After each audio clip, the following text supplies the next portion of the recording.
রাধে রাধে। কত সুন্দর কথা বলেছেন দেখুন।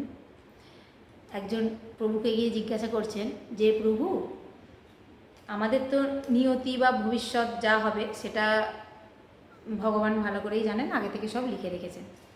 তো তাহলে আমরা ভালো কাজ করি বা খারাপ কাজ করি, মানে যেটাই করি সেটাতে তো কোনো এফেক্ট পড়ার কথা নয়।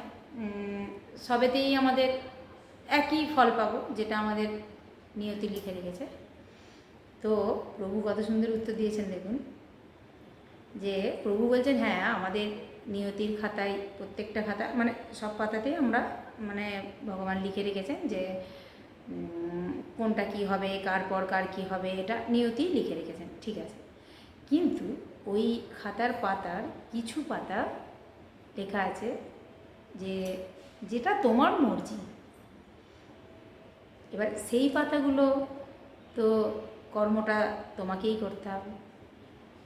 সেই কর্মটা যদি তোমার সঠিক হয় তাহলেই তোমার ওই নিয়তি অনুযায়ী যেমন চলছিল চলবে, ওই ওই জায়গাটায় গিয়ে তুমি উত্তীর্ণ হয়ে গেলে এবং ভগবান তোমার প্রতি কৃপা করবে।